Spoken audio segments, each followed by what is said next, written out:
Welcome to Seven Generations Black right here on CTN Media, where we're changing the narrative and we're doing it with you. You are tuned into Season 5, Episode 1. So you know what that means. Share this out right now on your network. Let's make sure they're getting this unbought and unboxed conversation. You know it's time for Seven Generations Black. Go ahead, drop it in someone's DM. Make sure you share it out. Hit the thumbs up, create engagement. And if you're not following us on YouTube, what are you waiting for? Go on over to YouTube and follow us at CTN Media. We can't wait to control the narrative with you. For too long, there hasn't been a defined media platform that can adequately represent the needs of Black voices. This is why at CTN Media, we offer a global platform for the people that centers the Black economic revolution and other important issues of our time. We aim to challenge the mainstream narrative and to call for a shift in both mindset and values of our community. This concept of changing the narrative in media is evident in our leading shows like Seven Generations Black, a show composed of scholars and activists with a fresh perspective and generational lens on the relevant issues of today and the legacy of tomorrow. The Resource Report, a 30-minute headbanger on available resources that rarely reach our community's ears, with categories like jobs, services, finance, youth, and more. Release and Rediscover, a weekly experience fueled to heal the soul with real talk that takes the deep dives into the hidden mental and emotional valleys and steep peaks of what ails us and keeps us from living beyond surviving. This is a show to awaken the sleeping giants and hidden phenomenal in all of us. Subscribe to our YouTube channel today. Together, we can change the narrative.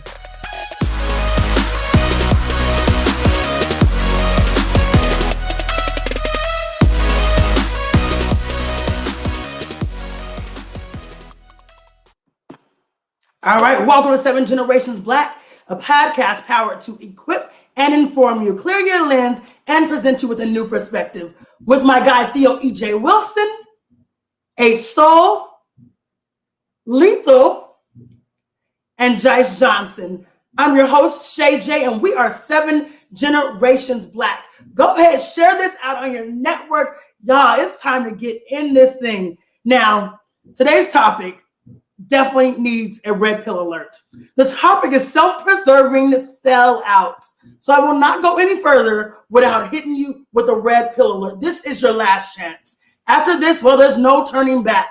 This is your opportunity to stop listening and tune out now. If you do, the story ends. And you go back in your bed and go to sleep and believe whatever you want to believe. However, if you take this Seven Generations red pill and you stay here with us in a liberatory discussion, we show you just how deep the rabbit hole goes. Now, of course, it's always up to you. The decision is yours, but welcome to Seven Generations Black. Man, it's so good to have my panel in the house. Let's give it up from Shock Talk Live, Theo E.J. Wilson. Oh, I see you with the muscle gang. Ow! Yeah, we should get like some claps or something. The Honorable Protector Initiative, the one and only Lethal with that Lethal t-shirt. Lethal, really? Did the stunt on everybody? Hey, it is what it is. I see you. We're going to get that at Shop BBI soon. So you guys going over to shopbbi.com. Shop with us. We have some dope brands. Speaking of dope brands, we got my girl Jice Johnson from the Black Business Initiative rocking the Manifest That Shit. Now you can get that at shopbbi.com. Now we got my guy right there from the Righteous Rage Institute stunting on us with the background. He doesn't need a background because he has swimming pools and things. We see you. I'll be that H-Soul. And we're Seven Generations Black, y'all. Welcome. We're talking about self-preserving sellouts today. Now, this is a great topic. If our enemy knows nothing else, they know the power of using the Black face.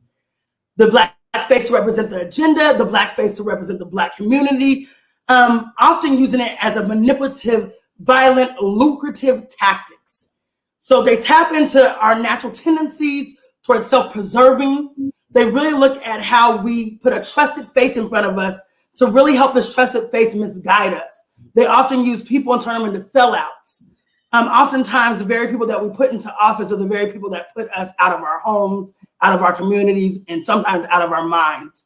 So I think we have to dig in today, and how do we handle and how should we handle these self-preserving sellouts when they handle our community in certain ways? Today, we're going to dig into the topic, so I hope you share this out right now in your network, because the conversation is going to get real good. Y'all know I don't control the conversation.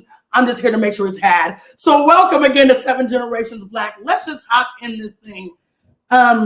Lethal, I think you always talk about really the integrity of our people and what it looks like when you hear a self-preserving sellout. What does that even say right there? What does that mean? Break that down for me. Welcome back, season 5, episode 1. We're back. I don't know how keeps us on track. I don't know how y'all get me caught up in these controversial ass topics y'all want me to kick off, but you know, I'll go ahead and I'll take the hit.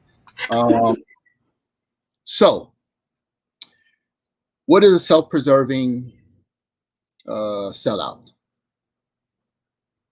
It's nature, because you have to have balance, right?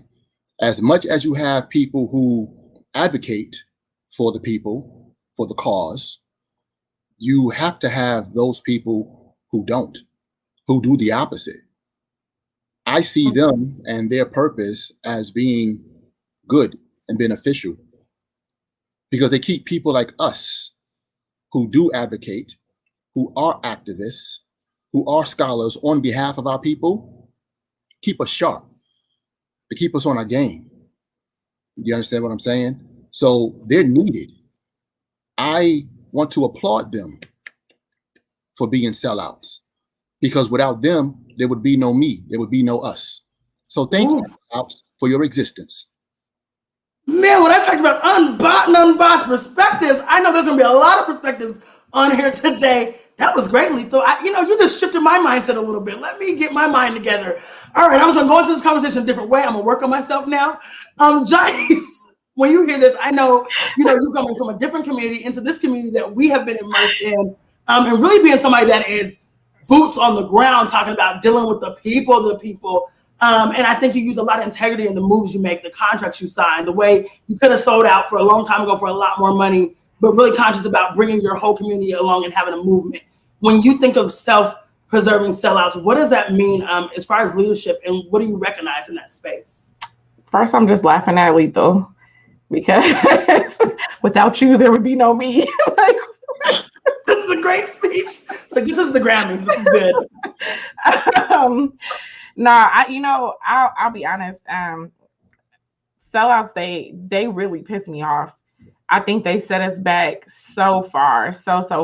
And what hurts is that there are so many different areas in which we struggle to trust, and they just make it that much harder. Like, they continue to drive a trust barrier into our communities in ways that, I think are incredibly harmful. And right now I'm in the middle of going back through The Color of Money. Y'all, just in case y'all don't know, I'm going to plug in right here that we have Black Capital coming up in April. And so, this is the 6th year we're talking about how to access capital in the Black community. And I think the hard part with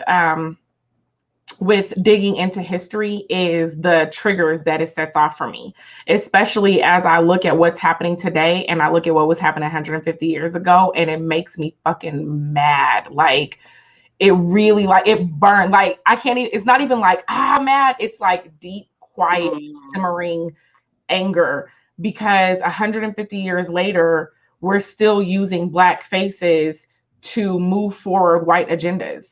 And to Lethal's point, self-preservation is a natural, it's a natural thing, right? Like, your first instinct as a human being is to preserve yourself in your life. And so I think that being a tool that is used that, violent white racists use consistently against us, you can't blame them because it's a very effective tool, right? It's either I'm going to do something to you or you're going to do something to them. What do you want to choose, right? Most of the time you're going to choose to do something to them. Them just so happens to be us, our people. And when we start to look back what's happened decade after decade and now going into our second century, it's like, when do we figure out how to stop that and unroot that? I think when we're looking at now a lot of policy, I think the more we get in space of policy and understanding the things that are happening, and then you understand a lot of the faces that are in front of these policies, they normally look like us when it's time to sell something to our community, whether it's Democrat or whether it's just state policy that we're looking at. Theo, when you think about, you've been in the scene, you've seen what policy looks like, you've seen the politicians face to face, you've seen the community organizers. When you think about the natural state of being able to self-preserve without selling out, where's that balance at? How do you decide, like, I got to self-preserve, I got to do what's right for my people, but I still have to do what's right for my campaign, for my political agenda, to be in politics for the long haul? Like, what is that balance? Two things. Number one, when you have poverty, you will always have sellouts. One of my elders told me that. When you have poverty, you will always have sellouts. Number two, it depends on where the loyalty to your kind goalpost is, because it shifts depending on who you talk to. So self-preservation, preserve from what? From death? Well, if your oppressor can exact death upon you, then there's going to be some avenue dangled before you so that they, give you a way out. And that might be to further their agenda to keep us where we are. I found that at some point in our whole evolution of trying to be an activist, trying to be woke, trying to be somebody who stands up for the people, you're not going to please everyone to a certain extent. There's always some, even about the wokest people or the most down for the cause people I know, there's always something about somebody who you can say, that nigga sell out. There's always something there. There's something about everybody, you know what I'm saying? Even like, I figured that the most downest example to somebody who would give their life for their people, like Malcolm X. But if you talk to the brothers from the Nation of Islam from back then, they'll say, well, Malcolm X sold out Honorable Elijah Muhammad. And he sold out Honorable Elijah Muhammad because, he heard some rumor and all of a sudden took down the movement that gave him life, breath, and language to be a leader, right? Somebody could look at, it's funny we talk about this because I just watched Judas and the Black Messiah. Somebody could took the approach that Fred Hampton took, right? Fred Hampton said, I'm going to build a rainbow coalition of activists, right? So Fred Hampton went to the white boys. Fred Hampton went to the Latinos, right? Now this nigga died for this. You feel me? He died for this. But somebody could say to Fred Hampton, see, why you working with other people? You feel me? Why you building coalitions with the white boys? Why you building coalitions with the Latinos? You know what I'm saying? Like in popular thought, who's more down than Malcolm and Fred? They gave their lives for black people, but there's always some area that you could say this person could have been a sellout. So with that, you'll never please everybody. So where do you divide the line? I believe when you intentionally throw your people under the bus for the approval of the other man, right? Because you're going to step on, there's going to be some area of your life that you're not going to be completely congruent. But I believe when you intentionally say, at the expense of my people, I'm going to actually put my folks down for the approval, the 30 pieces of silver or whatever, for the empowerment of those who kept us all down. That's to me where the dividing line is. That's good. I think that brings in so many thoughts of, and so I would love for you to tap in this space. Are we too hard on our people? Do we call people sellouts without really understanding positions? Us as a community or as a black, or the black community, when we really start to look at people that are supposed to be speaking for us and roles of leadership, do we have a fair measurement of what that looks like and their obligation to us? No, we don't have a fair measurement at all. And the point that Theo just made is brilliant in its truth, and it's painful in its truth, right? Because, and I'm gonna tell you how deep that rabbit hole goes that he's talking about, is that one of the most celebrated black cultures that black people every Kwanzaa run out and go get kente cloth and go play djembes. that all comes from the Ashanti people. And we talk about Yah Santuar, and we talk about how great the Ashantis were. But the Ashantis were the main slave traders of Black people on the continent. Most of us came through Ghana through the Ashanti Empire. In fact, if you go to Ghana today, if you go up into the Ashanti region, all the kings and all the glamour and all the rings that they rocking with, and it's pure gold. It ain't that fake bullshit. It's that thick ass shit straight out of the ground. That was made. Those people, the kings and queens that exist in Ghana right now, were put on the throne by white folks because they were willing to sell other Black folks down the river. Now, some would argue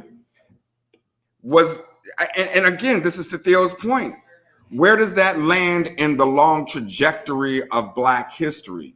Some could say they did it in order to self-preserve so that there was African and Black culture for Black people to be, in order to save the Ashanti Empire itself, so that we could be proud of the Ashanti Empire. But if you were an Awe or a Ga, or if your ass is in Jamaica or in Jamaica Queens or in Wisconsin, you don't necessarily feel all that excited about the fact that you took that trip on that boat because you weren't Ashanti. Right. So then the question really becomes, how do we look through that through a lens of that is not rooted in trauma, in such a way that we are able to give a accurate analysis of where somebody stands. As many people that love on Jay-Z think Jay-Z's a sellout. Yeah. I saw a meme the other day that said if selling, Jay-Z would have been slanging slaves back in the day, right? And I understand the argument. Like, he's a business.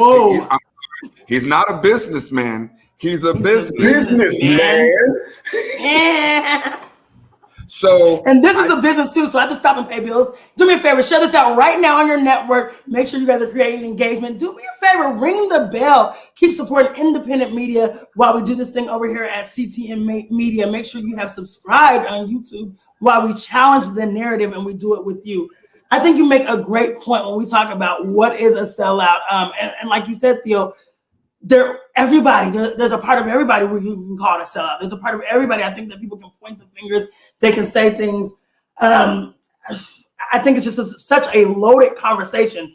Jice, I see you want to say something. Go ahead. Jump on in there. Yeah, I mean, to Theo's point about, you can call everybody a sellout. I think part of that is the disunity around what is best for a people, right?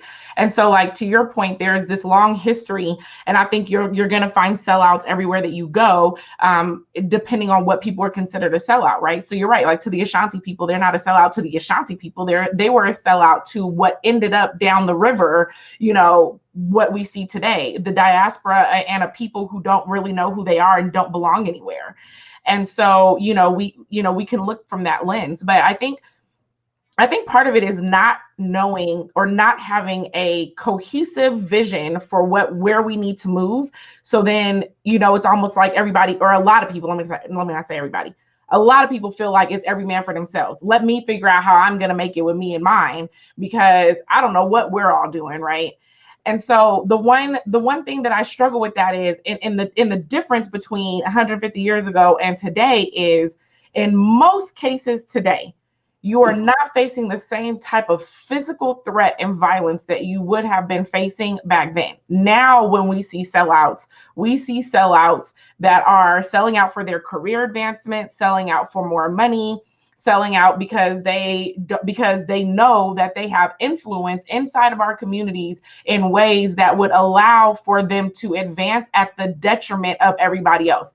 And that's stuff that's happening right here in Denver. And it happens everywhere. So let me not say that, but it's happening right here in Denver in ways that infuriate me when I see certain leaders who are trying to use their status in leadership and their longevity in the community and are in support of things that hurt the community for their own career benefit.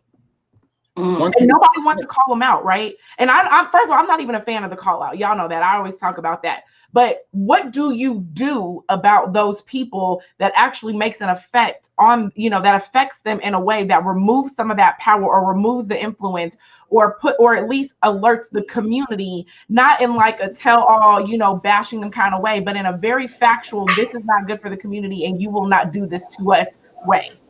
Hey, Jice.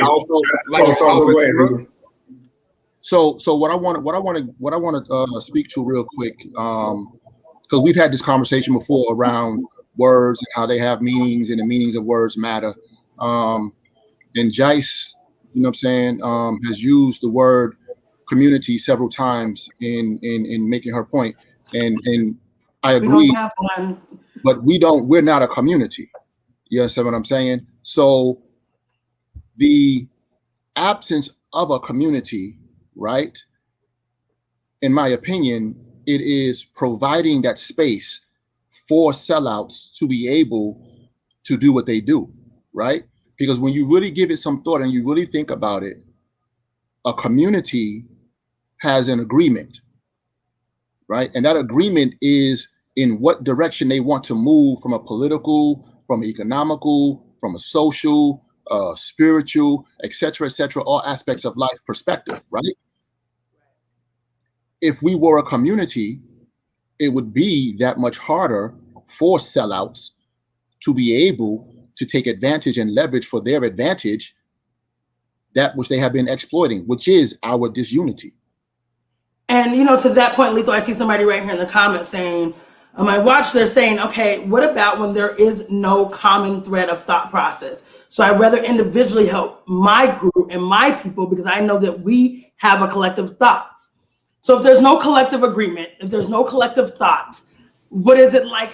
Am I a sellout when I decide I'm only going to help Jice, Theo, ASO, and Lethal because I know together we are all going to do the right thing. But if I help all you masses and we're not in agreement, right? Am I wrong? Am I a sellout because I'm protecting my individual group over here? That is a 100% fair question. It is 100% fair. And the reason why it's a fair question is because the terms of our survival is directly related to the terms of our power disadvantage.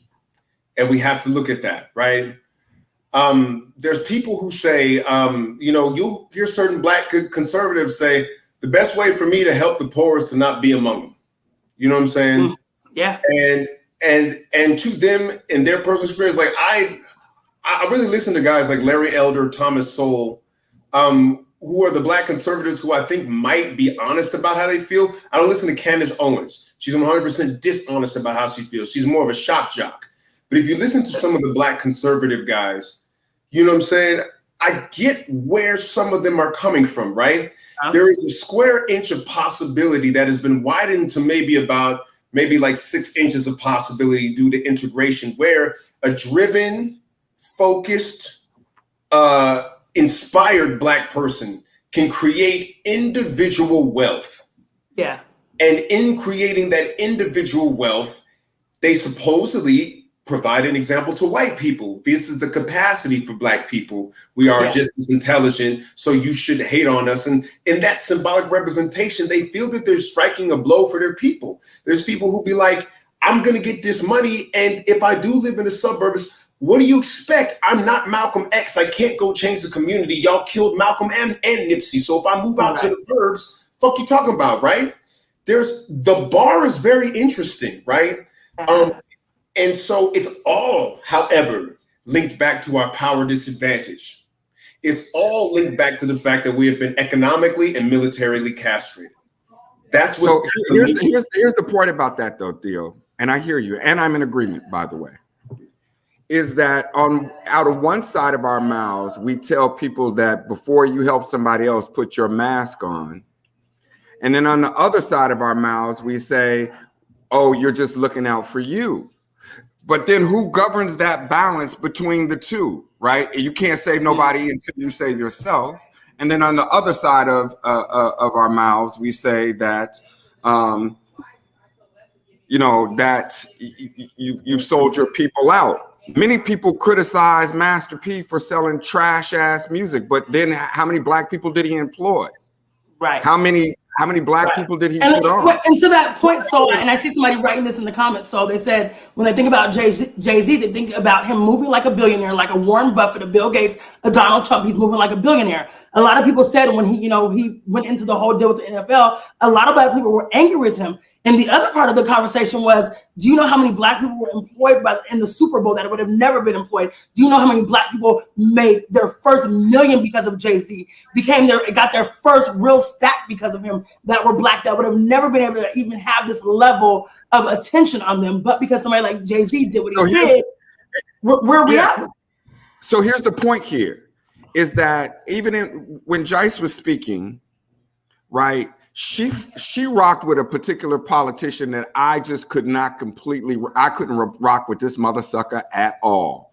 And when I said, why are you rocking with homeboy? She says, because he has access to resources, but people could have looked at Jice and been like, oh, you rocking with this dude who was responsible for selling out the East Side and gentrifying the East Side, and you rocking with this dude who brought in the military policing, put up shot spotters all around the East Side, so more black people went to prison. I remember that shit. So, but we trust Jice because we love Jice and we know that she has black people's intentions in mind. So I'm just cautioning that the same knife that you slice with is the same knife that you're going to have to also sit on at a given point if it gets pointed back to you. And so we have to be gentle with each other in our assessment of who's a sellout and who's not a sellout. Facts. I gotta back this man up. I gotta back this man up. Because it's like a mindset moment. I felt a little shift in the atmosphere. Go ahead. No. So let's look at a Candace Owens, who most woke people consider the universal. Candace Owens and Stacey Dash. Let's look at these two sisters who are pretty much what we would consider the embodiment of all that is tap dancing, Mammy, Uncle Tom, Coon Sauce business. Okay, no. right. But let's. Yeah. But I mean, in general, pop culture, right? What has to happen? So the question is, what do you do? That's based in the root of this conversation. What do you do? One of the things that we have to shift is we cannot have the oppressor be a warmer place than us. We can't have the oppressor be a warmer place than us. And here's what happens, because first of all, black people have coon trauma. We got sellout trauma. If Denmark Vesey hadn't been snitched on, we would own the entire East Coast right now with that slave revolt that he was planning, right? There were sellouts that foiled so many good black rebellions, right? Like bad decision making had Haiti pay reparations to France and shit, right? They were influenced to do that. You see what I'm saying? So we took L's. We took L's because of sellouts, right? Yeah. I mean, if Fred Hampton hadn't been snitched on and he'd still be alive, right? If freaking Malcolm X and Dr. King wouldn't be snitched on. So it's hard for us to do this shit with these motherfuckers, man. It's hard, cuz. But the fact is that when you understand that it's a really there but by the grace of God situation, go I. That your post-traumatic slavery syndrome didn't fuck you up bad enough to make you just want to be done with niggas in general. You see what I'm saying? You know black people hard to work with. We love us and we hard to deal with. Both things are true. Anybody who's ever tried to deal with helping black folks understands this shit, right? So we have different capacities. You know, Usain Bolt can run the 100 in under 10 seconds. I can't do that shit, never will. You feel me? We have different capacities spiritually as well as physically. Knowing this, we need to extend at least one olive branch to those who we consider the backstabbing Mammy, Tammy, Uncle Tom, and do that shit with their full knowledge. Now, motherfucker, I need you to understand something. People say that you shouldn't be fucked with. People say we need to leave you alone. And understand that trust is something that they'll have to develop and build too. Like they'll like that doesn't mean here's my neck. I trust you won't slit it, right? No. But we cannot let the oppressor be a warmer place than us. It's one of the layers of strategy when it comes to actually dealing with them. That's strategy, yo. Y'all are tuning in to 7 Generations Black. Help us strategize how to get this out to a larger audience. Share this out with at least 2 people in your network right now. I mean, this unbossed conversation is going down. We're talking about self-preservance and also sellout, self-preserving sellouts. And I think now we're starting to get into the conversation of what even is a sellout and how do we judge that and really have a No, that's not where we are. We're at the We're point not of the there conversation where we're at the Jice clapback. Jice, you seen her hands, right? I was like, oh my God, she's about to go. Well, Jice, get in there, but Jice, before you clap back, I do want to ask this question too, Jice, as you formulate that. When we look at too in leadership, and because you guys have said a lot of great points, when you look at someone too that has had, say, a solid career, we're not talking about the person that we're talking about before, but we've had somebody that's solid and been solid and there for the community, and then they make a decision because say they're getting termed out now, and they make a decision that is going to solely impact the Black community poorly. But this means this is the only way they're going to be able to excel their department, what they're doing. Do we forgive them and do we have a little grace, or do we say, you know what you're doing, and we're done with you? We're done. Like, what do we do? And go ahead, I feel like the more that you know, the less room for grace that you have. Let me start with that. The more that you know, the less room for grace that you have. Because some of y'all just be on bullshit. And some of y'all know exactly what you're doing. And you know that if there was a flashlight shined on you and your intentions, you would go and crawl under a rock, fully embarrassed by your bullshit and fuckery. Okay. Let's start with that. But I will say this, like, I do feel like there are people, well, so I've talked about this analogy before, right? When I think about the system, I think about the system in terms of a body, and there's a limitation to this analogy. So let me just throw that out there, right? But I think about the system as the body, right? The body is made up of multiple systems that all work together to function and be able to move forward. When we think about if the system is corrupt, if the body is corrupt, right? Not that the body has a virus, just the body is corrupt. Right? The brain of the body is fucked up. Okay.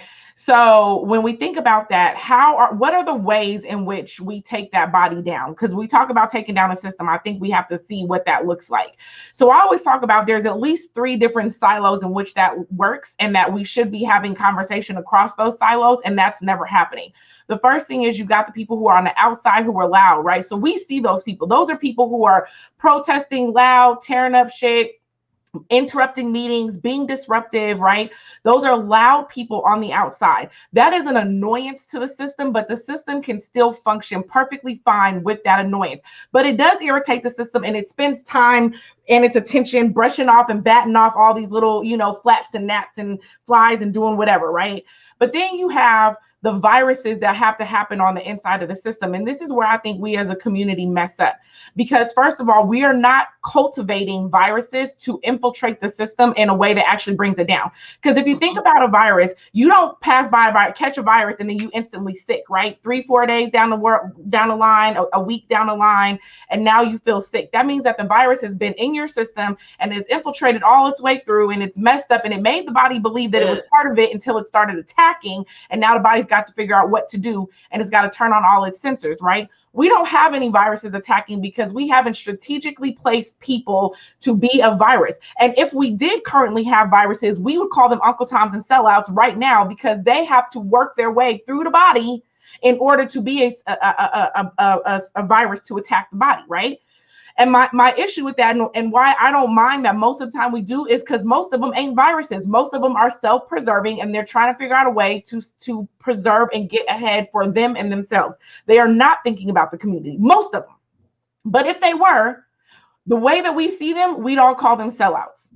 Then you got to have people who are building on the outside. And this is where the analogy kind of stops, because obviously you don't build a new, but you got to build something else, because human nature does not allow you to just stop something. It must be replaced, right? So if you've ever seen someone try to stop smoking, they don't just stop smoking. They start twirling pens and chewing gum and whatever else, right? You have to replace things. So you don't just remove something without replacing it. This is why every time we see a system that we know is fucked up, like the education system, the criminal justice system, or any of these other systems, we are not talking enough about the replacement. We're just saying, get rid of this. You cannot get rid of it without talking to somebody about how you would replace it and how it would be effective in this way, and how it would fully replace what we don't want over here and give us everything that we do want. So if we're not talking about solutions, this is why I try to stay solution oriented. If we're not talking about solutions, none of this even makes sense. Now, let me tie this back into the sellouts.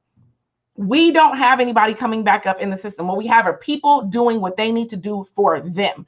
And in a lot of cases, they have no clue. They don't even have enough history or enough knowledge to know how badly they are selling out. The person who sold out Fred Hampton, I would think potentially we are all in agreement that they had no idea how detrimental their sellout was. They were just trying not to go to jail. He killed a whole movement. He killed a whole entire movement. He was just trying not to go to jail. I don't think he had the knowledge, the insight, or the history to understand how detrimental he was. That is why they asked to poison. If you're asked to poison somebody, that's a pretty clear indicator that shit ain't gonna go well. The fact that he himself was afraid of the police should be indicated if you're gonna poison somebody. And I'm not the police disagreeing with come that. inside.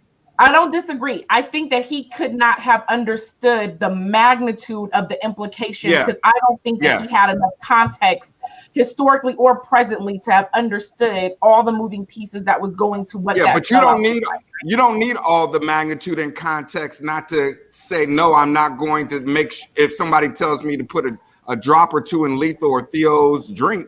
You don't need the whole historical context of what tribe Lethal came from and what, I don't need all that. All I need to know is fuck no. I'll do my 7 years.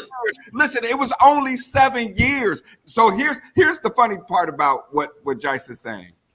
That's Jice, and I'm in agreement with you. You're giving a whole different thoughtful analysis now that I brought up that politician than what you originally gave, because you started off with, I can't stand them niggas. Just throw all them niggas to the trash. I can't stand when people sell out and blah, blah. But then we brought up that fool, and you're like, well, let me explain. No.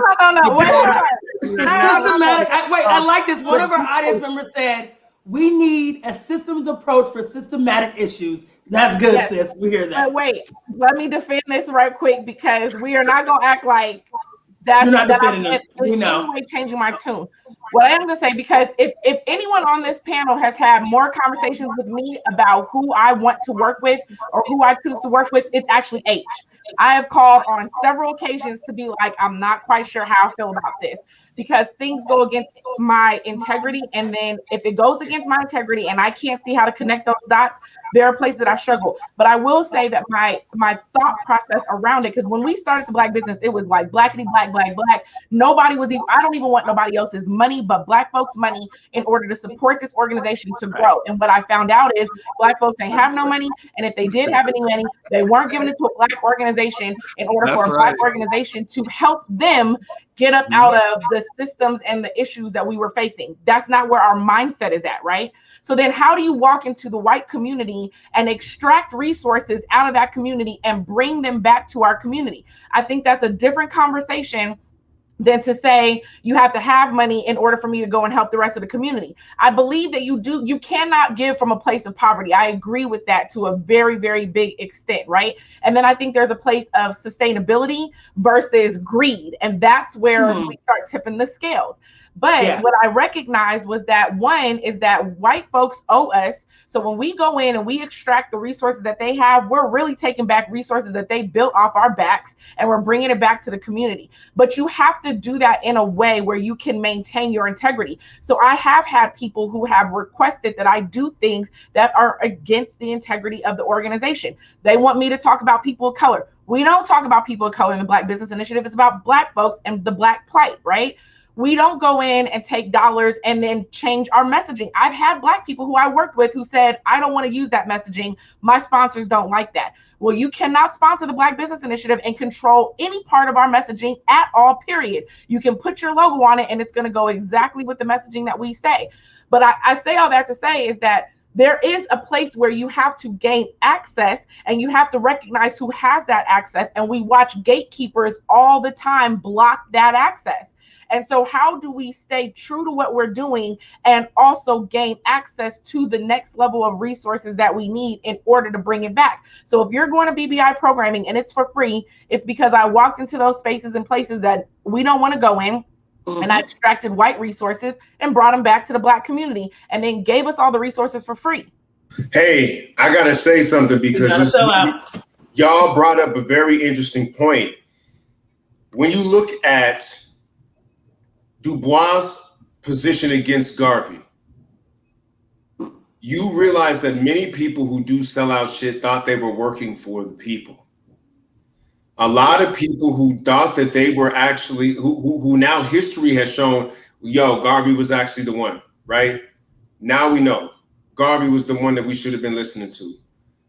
But at the time, there were certain other personality quirks people did not like about Garvey. He was very similar in personality to Umar Johnson. He was brash, he was bombastic, you know what I'm saying? He was dark skinned. With some mental health type shit, you feel me? That's what that shit was. Right? And right. And so there was a lot of issues. There was a black pastor who he was a light-skinned brother. He worked against, nothing against light-skinned people. I'm half light-skinned myself. But you're half light-skinned. I'm done. But me too. I'm only half light-skinned. He worked against Dr. King, right? And he knew about Dr. King's affairs. He knew that Dr. King was, he thought Dr. King was a communist, and communism, we were in the Cold War at the time, so that's against the United States and shit like that. So that's the hardest part to navigate, because a lot of people, like when you look at Judas and the Black Messiah, one of the things that William O'Neill was convinced of was that Fred Hampton was just as violent as the KKK, that the Black Panthers would do terrible shit, even though we found out later that the people in the Panthers who were doing terrible shit did at the behest of the CIA, right? But the fact is they muddied the waters, and then the people who thought they were taking down the Black leader thought they were doing it because it was in the best interest of the people. That's a very difficult thing to discern sometimes. I just want to put that out there because that's also a factor. I agree with that. I don't know if I'm sorry. Let me get in here real quick. Because I want to throw something out there, right? Since we're talking about self-preserving sellouts, right? I'm gonna throw this idea out there. The whole entire, I guess, community or population who voted and votes for one particular political party that is the lesser of two evils, I think an argument can be made that that whole entire voting bloc are sellouts. And here's why. Because from 1924 to 1972, one individual was responsible for COINTELPRO. One individual. And one party was in power from 61 to 69. And it just so happens that between 61 and 69, Medgar, Malcolm, Martin, Fred, Dr. QEP, etc., the list and the names go on, were all targeted by this individual and were all eventually killed by this individual who had the ideology that they had to prevent the rise of a Black Messiah, and that the absence of evidence does not mean that evidence was absent. And yet to this very day in 2021, going into 2022, 23, 24, we as a community of people, nation, whatever you want to call us, we still support that political party.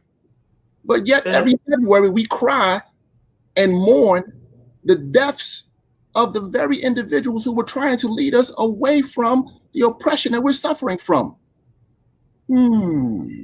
Ooh. That's big facts. That's big facts. Here's the thing about that. And I agree. I'm in a complete agreement, by the way. And that's what ends up being conjecture, is that we would somehow be in a better space if we was with Cooter, Jethro, and LMA in there. I'm not conjecturing that. No, I'm not saying you are. I'm just saying that's. But that's the options that left. Feel me? That's like what's left. Or option. That's the we can only do these two things, and that is propaganda in and of itself, right? That ideology of we can only do this or do that. We see that in every TV show, movie, everything that plays in front of us all the time. Oh, this was the only thing that we could do, guys. Like, we never think about another option or another option or whatever.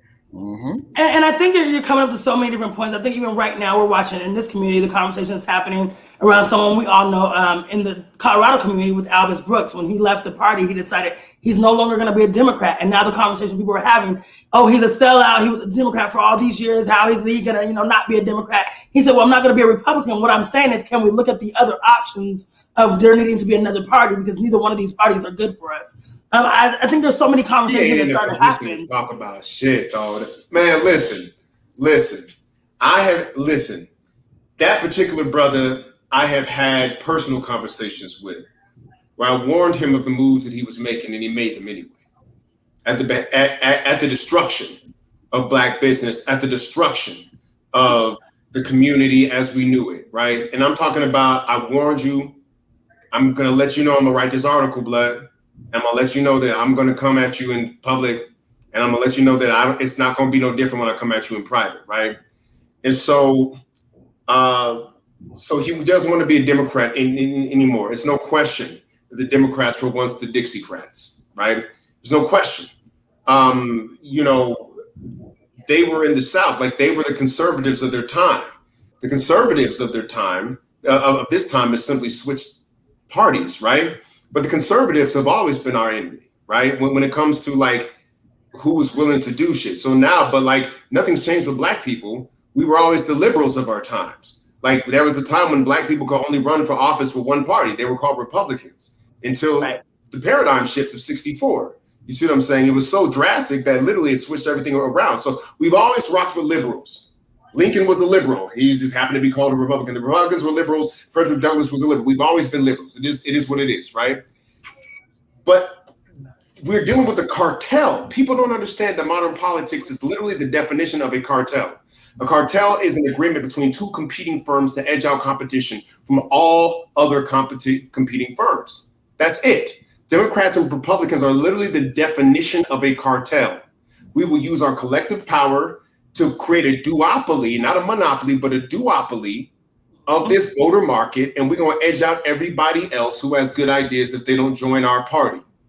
Either one of us, right? And so this, once again, is, even if that is a sellout rule and a move, and the argument can be made, it's a fair argument. But as I said in the beginning, sellout and self-preservation has everything to do with power and leverage.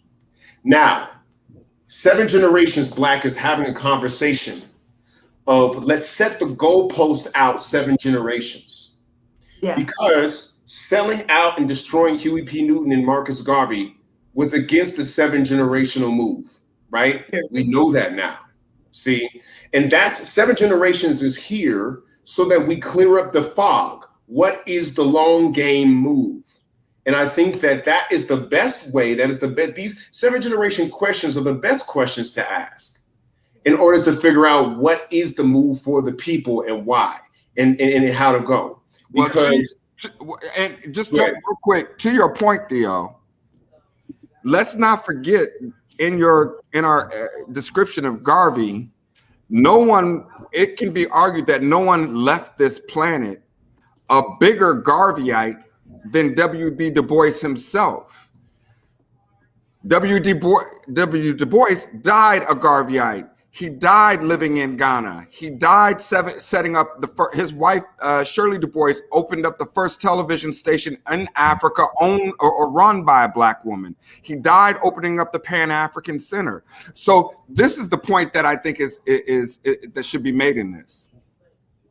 That we have to be mindful not to throw people in our community away, because in a particular, what if we would have thrown W.B. Du Bois away, even if he was incorrect at that moment, so that he couldn't live the trajectory of his life and end up starting the Black encyclopedia that he ended up starting, or Shirley Du Bois and ended up in Ghana and helping the first president of Ghana set up the first Black independent African nation. So we have to be mindful, even with the people, even with the politician we're talking about, that there's a trajectory. Like, God may not be done with him yet. The Black community may be done for a sec, but we can't just throw people away in a particular moment, and we have to have a space for people for redemption. And I think that's Theo's point, in the sense that we can't make our place harder to land than it is for white people's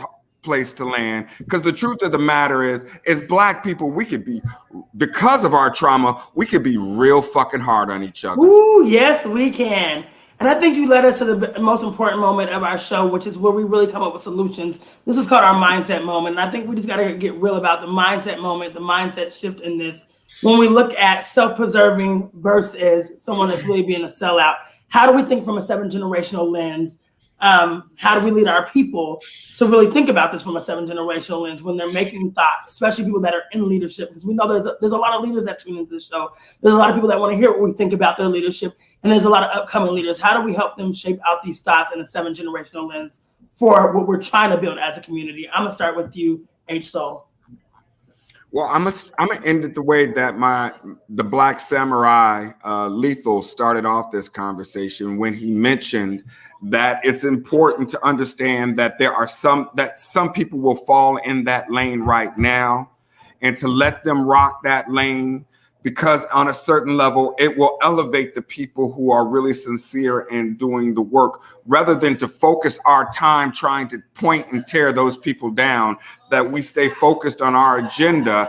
Because the beautiful example that they showed in Malcolm X that Elijah Muhammad did, if you offer people 2 glasses of water and one's filled with ink and the other is clear, then the people will choose what is, clear and clean every time. And so in the words of, like I said, of LETHOL, that opened up this conversation from a very deep centered perspective, let us always remember that the Ghanaian proverb, that when we point one finger at somebody, there's 3 pointing back at us.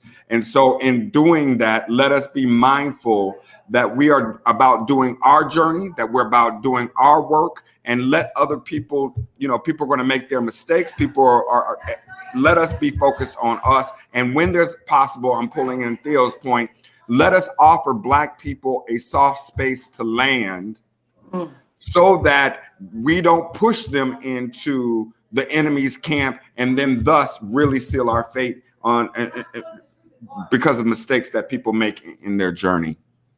Look at this growth. I see growth all over this nice platform today. All right, Jice, I'm going to go ahead and go with you and see what your growth look like. Manifest that shit. 7-generational lens. What is your mindset moment? I don't have no growth. I'm being petty today. No, I'm and that's fine too. We need a little bit of all of it. So go ahead and tell us your mindset moment for the day from the 7-generational lens. I think my mindset moment is I think we have to start being more intentional about calling in before we call out.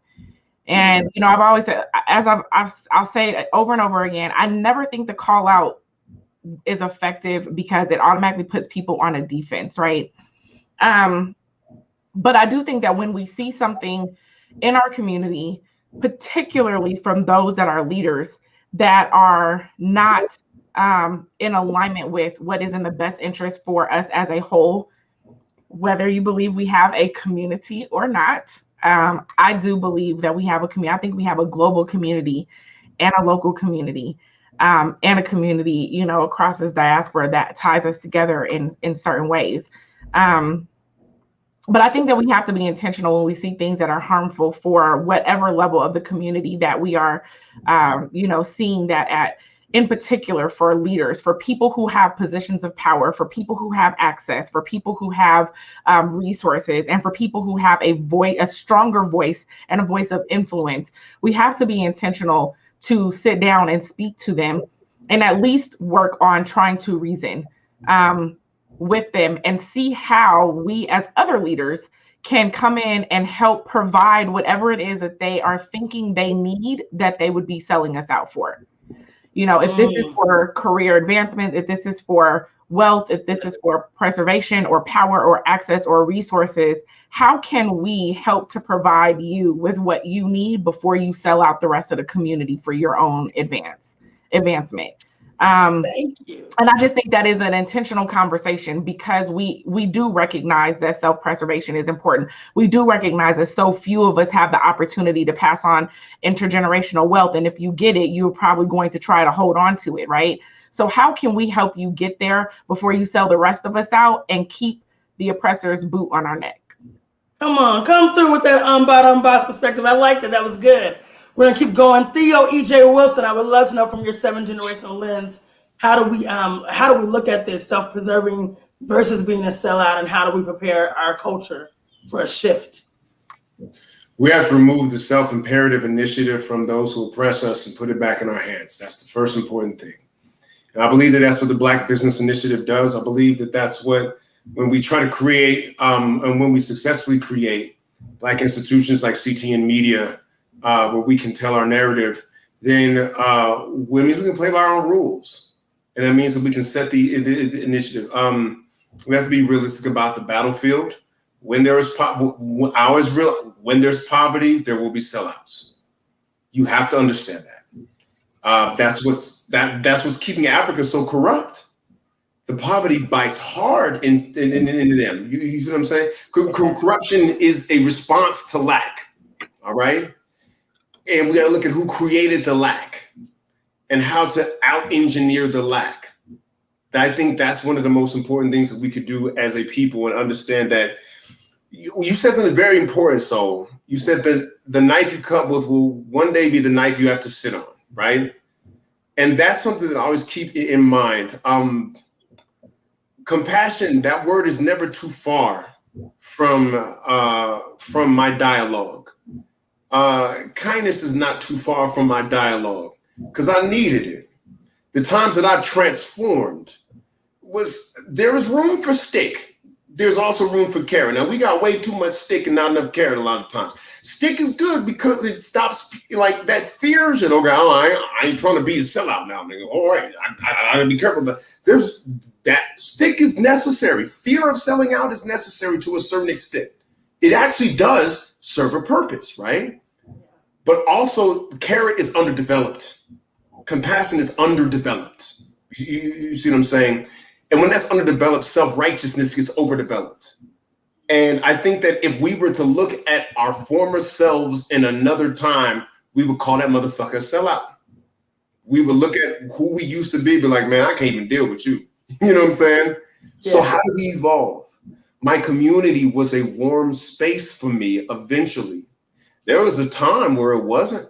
When I was in middle school and my daddy used to send me to school wearing these damn Urkel clothes because he was trying to make sure that I didn't get mistaken for a gangster, because it was the 90s and kids were getting shot the fuck up all the time just off of what they wore, right? Black people was a hard people to deal with. I'm gonna tell you that.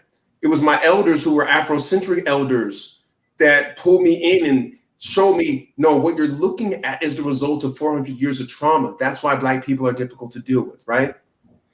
And we extend the compassion to other peoples, which is a mistake when we don't extend the compassion to ourselves. We must extend that compassion to ourselves to a certain extent, with boundaries, with intelligence, and with wisdom.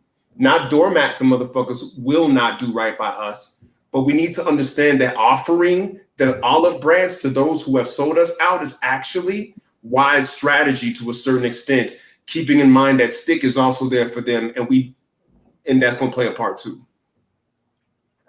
Part two, and this might be a part two conversation. Before we make it a part two, Lethal, I would really love for you to wrap this up for us. You started us off so well. When we look at this from a 7-generational lens, what will you leave with our people when we think about self-preserving versus being a sellout and really building a community? Quick anecdote. I think it was the early 2000s. I was considered a sellout. I'm the same person I am today, but I was considered a sellout. And I was considered a sellout by my own mother. And my mother considered me to be a sellout because very articulate and I have an extensive vocabulary.